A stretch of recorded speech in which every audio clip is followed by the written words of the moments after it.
chérie. Coucou. Hé, qu'est-ce que tu fais? On mélange pas le blanc avec les couleurs? Comme l'a dit Martin Luther King, j'ai fait un rêve. Oui, je rêve qu'un jour tous les paniers de linge se mélangent, pantalons et petites culottes, Oui, coton tu et rêves. polyester. Je rêve, oui madame, que les strings en dentelle et les boxers shorts un jour s'ébattent côte à côte dans le sèche-linge de l'amour. Pour l'instant, mets ta chemise sur la bonne pile. Il faut que je fasse plein de lessive ce matin. Oh, j'en ai rêvé des machines. Oh, arrête, ça suffit. Il se peut que tu me laisses poursuivre Tais-toi seul ma lessive. maintenant. Enfin libéré de la peur de voir jaunir les synthétiques. Oui, nous serons enfin libérés. Dis-moi, Michael, tu me trouves grosse? Non, tu es sublime. Sûr? Je sais pas, je me sens l'étroit dans mes fringues. Non, je te le dis aujourd'hui, je te le redirai demain et pour le restant de ma vie. Tu n'as pas grossi. Tu es mon joli radis exquis. Tu es ma fantasmagorie. Oh, tu es gentil. C'est le tien ou celui de Junior? Il est un junior, le mien n'a pas plus de 38 poches, tu sais bien. Oh, qu'est-ce que c'est? Le numéro d'une fille encore, c'est pas vrai. Non, c'est la carte d'un salon de tatouage. Un salon de quoi? Et il y a écrit 10% de remise à la prochaine visite. Je crois que ce petit crétin a été se faire tatouer. J'espère qu'il reste de la place sur ses fesses parce que je vais lui en coller un de tatouage. Michael. Il ne s'est peut-être pas fait tatouer, lui. C'est peut-être un de ses copains. Non, c'est lui. Mais comment tu peux le savoir? Parce que chaque fois que tu as dit que c'était un de ses copains, c'était lui. Tiens, regarde-le avec son air de rien. Viens là, toi. Viens là. Viens devant moi. Là, regarde-moi droit dans les yeux. Je te préviens, je poserai la question une fois, une seule. Est-ce que tu t'es fait faire un tatouage? Non. Tiens, j'ai trouvé la carte d'un salon de tatouage dans la poche de ton pantalon. Tu ne t'es pas dit que c'était pour un de mes copains? Si, pendant un quart de seconde, mais je me le suis sorti de la tête. C'est moi qui te le demande. Tu as un tatouage, oui ou non? Non, je t'ai dit que non. C'est pas vrai, dès que j'arrive quelque part, vous m'accusez de quelque chose. Et pourquoi vous fouillez dans mes affaires? Parce qu'elles sont sales. J'arrête volontiers de fouiller dans tes affaires si tu fais ta lessive tout seul. Bon, vas-y, fouille. C'est bien ce que je pensais. J'en crois pas un mot. Michael, mon fils ne ment pas. C'est curieux parce que le mien, si.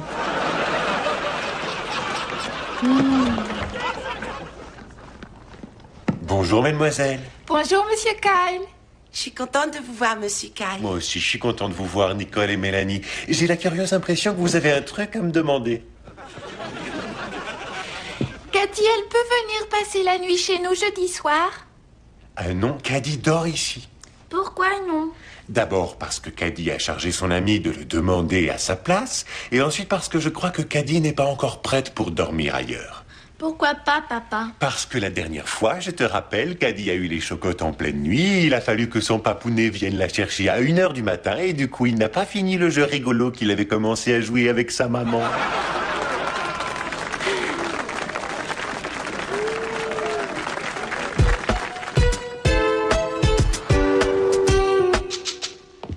Tu as vu qui a touché à ma chaîne stéréo? Non? Pourquoi? Qu'est-ce qu'elle a? Écoute ça. J'entends rien. Justement. Tu sais pourquoi? Parce que quelqu'un a renversé du soda sur l'arrière de l'amplificateur. Je leur ai dit des millions de fois à ces enfants de ne pas toucher à mes affaires. C'était lequel de ces petits crétins? Je n'ai vu aucun des enfants y toucher. Coucou, papa. Fais pas ton innocente. Viens par là. Tu as renversé du soda sur ma chaîne? Sûrement pas. J'en bois pas de ces saletés-là. Tu sais bien que je ne bois que de l'eau. Mon corps est un sanctuaire. Et puis, on sait tous que c'est super dangereux de toucher à tes petites affaires. Emmène donc ton sanctuaire ailleurs. Caddy? Toi, je te parle pas. Ah ouais? Ben moi je te parle, viens là. Tu as renversé du soda sur ma chaîne stéréo? Elle est trop haute pour moi, ta chaîne. Mais si j'étais plus grande, je l'abîmerais parce que tu es méchant. Je vais t'aider à les monter en 4e vitesse, ces escaliers. Oh, Junior! Descends une seconde. Ah, qu'est-ce qu'il y a? Fais pas ton rappeur innocent. Combien de fois je t'ai dit de ne pas toucher à ma chaîne? Environ 652 fois. Alors pourquoi tu l'as touché? J'ai rien fait, je ne touche qu'à la mienne de chaîne. Bon, alors quelqu'un a abîmé ma chaîne stéréo et je vais trouver le coupable. Écoute, si tu veux de l'aide pour un truc, tu peux compter sur moi. Ce gamin-là est tatoué. Je le sens jusque là-dedans, je le sens. Il la ramène trop. Non, il m'a regardé droit dans les yeux. Si tu n'as pas confiance en tes enfants, en qui as-tu confiance? Je n'ai confiance qu'en Michael Jordan dans les derniers cartons. À propos, viens là, grand, et si on allait faire une partie de basket? Tu vas tomber la chemise et je vais te faire courir. Arrête, la dernière fois qu'on a joué, je ne sais pas lequel des deux a le plus couru. Oui, ça va, t'as raison. Tiens, fais comme ça pour voir. Wouhou! Pourquoi? Je veux voir ton nombril. Allez, vas-y, fais wouh! Et vas-y, on fait plus les trucs d'hommes idiots qu'on faisait avant. Allez, et si on prenait une douche tous les deux? Là, tu me flanques la pétoche, tu sais. Moi aussi, tu commences à m'inquiéter un peu, Michael. Quoi? Je veux juste m'amuser avec mon fils, tailler le bout de gras, savoir où il en est. Hein? Allez, allez! Arrête, c'est pas drôle. Tu vois, aucun tatouage. Il a peut-être pas de tatouage, mais il est numéro 1 sur la liste des suspects stéréo. Je convoque le conseil de famille. Oh non, Michael, faut arrêter maintenant. Tu crois que ça vaut le coup? Cette chaîne, on va la faire réparer, c'est tout. Non, je la ferai réparer que quand je saurai qu'il a cassé. Avant, je veux regarder ce délinquant sournois dans les yeux. Le regard comme ça et... Michael, tu te souviens que selon les règles du conseil de famille, le coupable sera amnistié. Ça fait rien, je me satisferai d'un petit...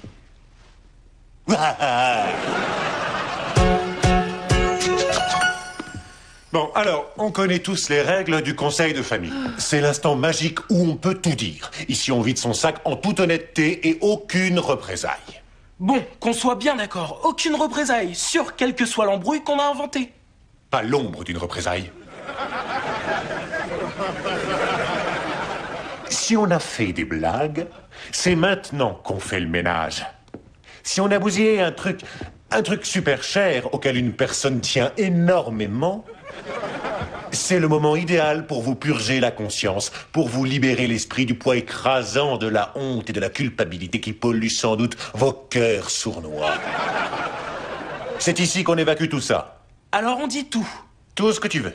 Et peu importe ce qu'on a fait ou pas fait comme embrouille, y a pas de punition, t'es absolument sûr? Pas de punition. Même si on fait un truc vraiment... C'est moi, pitié, arrêtez de me torturer! C'est un accident, Michael. J'étais là, devant, comme je suis maintenant. Je chantais avec Whitney Houston. Et tu sais, quand elle fait « wouh », j'ai fait « wouh ». Mes bras ont fait « wouh » comme ça, tu vois. Tu as fait quoi? Ben... Mon turbo Dolby quadriphonique. Je ne l'ai pas fait exprès. J'ai tant travaillé pour me l'offrir en me saignant aux 4 veines pour réaliser mon rêve. Alors je te préviens, plus de Whitney sous mon toit. Elle et son bluesman, ses carabistouilles et compagnie. Et la mère, celle qui chante du gospel, dehors. Dionne Warwick aussi, elle a un pif qui me dérange. Oh, mais attends une seconde. Tu m'as dit que tu savais pas qu'il avait cassé. Non, c'est pas vrai. Non, tu l'as non. Je t'ai dit que je n'avais vu aucun de ces enfants-là renverser le soda. Voilà ce que j'ai dit. Sur ce coup, là, tu m'entortilles. Je te vois venir. Mike. Oh, non. Mais comment est-ce que toi, ma femme, tu as pu me faire ça? Tu savais combien j'étais attaché pourtant à ça? Pas de représailles, pas de représailles.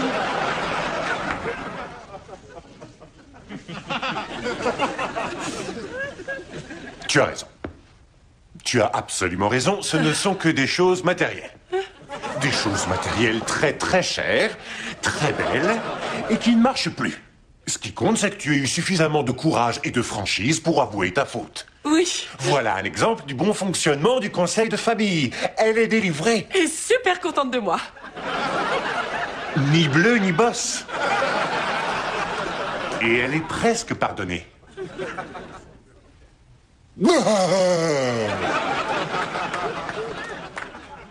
Là, vous voyez, elle est pardonnée.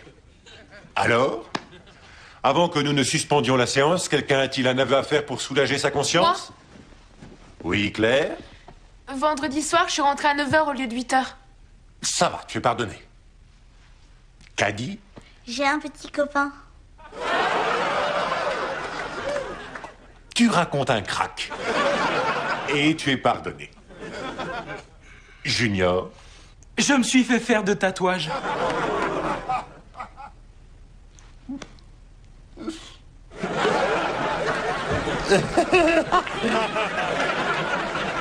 Je vais t'écraser la tête. Non, Michael, pas de représailles. Tu as dit pas de représailles. Non, Michael, arrête. Salut, Junior. Je peux dormir chez Mélanie? Je t'ai déjà dit que tu n'avais pas le droit. Bon, je te parle pas alors. Tu es invisible. Ça roule, tu veux jouer à être invisible? Tu es invisible aussi. J'entends quelqu'un et je vois personne. Et moi, je sens fort quelqu'un, mais je ne vois personne. Et je suis drôlement content qu'il n'y ait personne parce que j'ai cette excellente tablette de chocolat que je vais manger tout seul, avec plein de noisettes et de caramel dedans. Hein. Oh, c'est délicieux. Et c'est encore meilleur quand on n'a pas besoin de partager. Oh. Ça m'est égal, le chocolat, j'en veux pas. De toute façon, ça me constipe. Salut mon fils. T'as pas encore d'anneau dans le nez? Ah, papa, on a réglé ça au conseil de famille. C'est pas une représailles. Je dis bonjour à un jeune grumeau qui vient de se faire tatouer. Tu me le montres, ce chef-d'œuvre que tu t'es fait tartiner sur le corps? Eh ben... Ça déchire grave, hein? C'est carrément hideux. Tu sais, il faut toujours penser à l'avenir. Dans 20 ans, ce charmant petit cœur va ressembler à un vieux pruneau sec. Et le reste des gribouillis, c'est quoi? C'est la connaissance en japonais. Parce que tu parles japonais. Non. Tu sais lire le japonais? Non. Si ça voulait dire tempura ton concombre.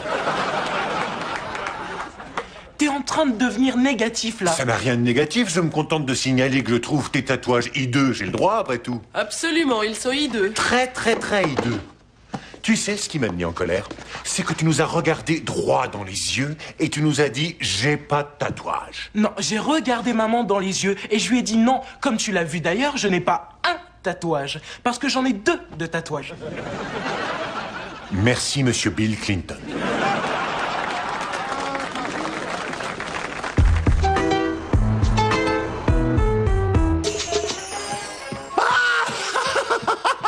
Ah bon sang qu'il est drôle ce dessin animé. Ah, c'est celui où Oncle Picsou se fait coincer la queue dans la porte de son coffre-fort. Oh, il est hilarant celui-là. Ah! Ma puce, regarde le dessin animé avec ton papa, voyons. J'en ai pas de papa, voilà. Oh! Mais alors qu'est-ce que j'aimerais que quelqu'un vienne s'asseoir à côté de moi pour regarder ce dessin animé marrant. Dommage, ici je ne vois que ma jolie petite femme qui n'aime pas ça, les dessins animés. Il n'y a personne d'autre. Avant, j'avais une gentille copine, mais elle est devenue invisible tout à coup. Moi, tout à coup, j'ai envie de regarder l'oncle Picsou. Tu veux regarder l'oncle Picsou? Oui. Allez, viens. Un petit cœur. Alors là, chérie, c'est gentil de regarder le dessin animé avec moi. J'étais triste tout seul. J'ai une idée. Je reviens tout de suite. Je vais faire du popcorn pour les 2 personnes que je préfère au monde. 2? Ah, ça tombe bien que maintenant je sois tout seul sur le canapé. Je vais lâcher un gros pétou gras.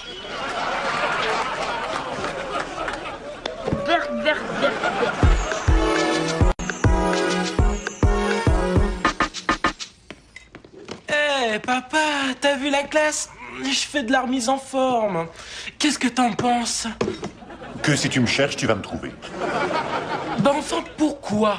T'es encore énervé pour les tatouages? Non, mais la prochaine fois que tu te fais coller des marques, demande-moi, je te le ferai. Non, ce serait des représailles.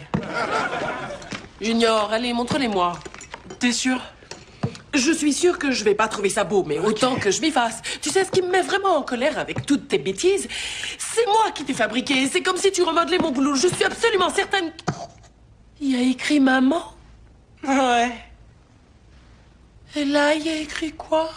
Oh, là, c'est maman en japonais. Oh, mon tout petit. Mon petit garçon. Halte là. Non, mais regarde ça. Regarde, c'est fou, il reste un 40e de millimètre cube de lait et tu remets la bouteille au frigo? Tu t'en bats l'œil de ta famille. J'ai jamais vu faire un truc aussi égoïste. Et ta petite sœur, elle va boire quoi? On va la remplir de cognac? Oh, et puis tu n'as plus le droit de sortir. Quoi? Tu ne sors plus, tu es un égoïste. Tu vas aller dans ta chambre prendre tout ce qu'il y a pour t'amuser d'une façon ou d'une autre. Et tu vas mettre ça dans le garage, qu'il ne reste rien dans ta chambre sauf des bouquins. Et puis peut-être un lit. Attends une seconde. Je ne suis même pas sûr que tu puisses garder le lit. Allez, roule. Les tatouages passent encore, mais ça... Ça, c'est insupportable. Ça, c'est de la bassesse où je m'y connais pas. Au niveau de ce lait est d'une bassesse. Mais dis donc, et si Caddy s'étranglait avec sa boule de gomme? Elle veut boire. Elle s'étrangle toujours. Pas le lait, je parle de toi, là. Ben quoi, comment ça, moi? Oui, toi, tu étais d'accord de ne pas le punir pour ses tatouages. Eh bien, regarde-toi, tu es en train de Je le ne faire. le punis pas pour les tatouages, je le punis pour le lait. Son égoïsme laiteux, cette maison privée de lactose. C'est de la pure hypocrisie, Pas du Michael. tout, je suis pas hypocrite. Si. Non, c'est pas vrai, je suis pas du... Bah, et tu sais quoi? Oui, d'accord, je suis hypocrite. Mais quand tu es un père, t'es obligé d'être hypocrite. Ça fait partie de notre boulot. Chez nous, ça ne se passe pas comme ça. On respecte les principes de la démocratie. Ouais, et ben la démocratie, elle a pas résisté au tatouage. Ça, c'était le premier fait de guerre de la révolution ado. À partir de maintenant, c'est la dictature. Et c'est moi, Bokassa.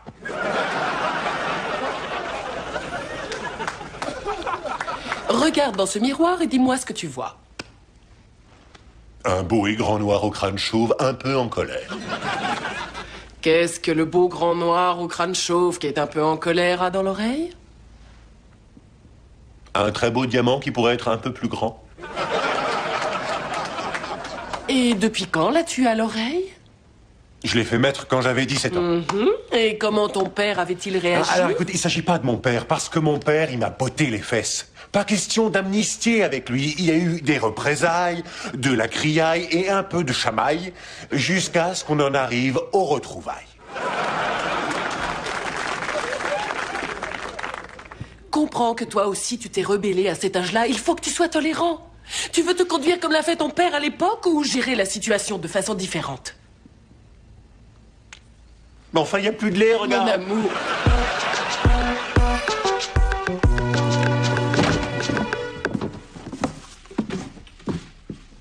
Rebranche-moi ça. Quoi? Tu peux garder tes affaires. C'est un geste de bonne volonté. L'histoire du lait, c'était bidon complet. Il n'était ni complet ni entier, ce bidon. C'était du lait écrémé. Ah, et puis t'as raison, c'était bidon. Et je te présente mes excuses. Bon, Tu acceptes mes excuses? ouais. Bon, parce que je me désexcuse. Qu'est-ce que tu veux dire? Assieds-toi, je retire ce que j'ai dit. Tu as trahi ma confiance, Junior. Alors, on va oublier les tatouages, on va oublier l'amnistie ou le conseil de famille. Ce que je retiens, moi, c'est que tu m'as menti, et ça me reste en travers du gosier. Tu crois que je vous ai fait une sale blague, mais c'est mon truc à moi, ces tatouages. Je les trouve cool. Et si je réfléchis, c'est mon bras. J'en fais ce que je veux après tout. Non, tant que ton bras habite avec ton corps chez moi, l'ensemble doit obéir à mes règles. Je n'ai enfreint aucune règle. Les tatouages, jamais tu les as interdits. Non, comme je ne t'ai pas défendu d'avoir un fusil, ou d'avaler de l'essence, ou de pisser dans le grille-pain. Je te parle d'un principe, là. Si t'avais été sûr que j'étais d'accord, tu n'aurais pas jugé utile de me mentir. Je comprends. J'aurais pas dû te mentir, c'est toi qui as raison. Mais ça ne change rien au fait que moi je grandisse, tu comprends? Il va falloir que tu lâches du lest. Je te signale que ce n'est pas parce que tu es grand que tu es déjà adulte. Tu es juste un grand gamin. La confiance, ça se gagne tous les jours. C'est comme ça qu'on devient libre. On va pas arriver à s'entendre sur les tatouages. Alors on s'en sort comment? On fait chacun un bout de chemin l'un vers l'autre. On s'arrange pour que ça marche. Comment? On oublie les bêtises d'avant. On efface tout et on recommence. Ça roule. Ça roule. Viens là. J'ai pas encore envie de te lâcher. Au sens propre ou au sens figuré? Les deux, mon pote. Tu sais qu'on finira par crever de faim. On va se chercher des biscuits et de l'eau.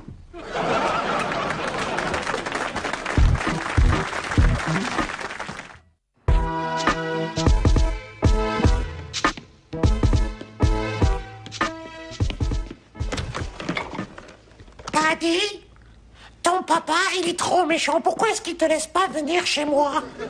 Parce que c'est un Grinch pourri, et puis il est chauve en plus. Et puis il est invisible.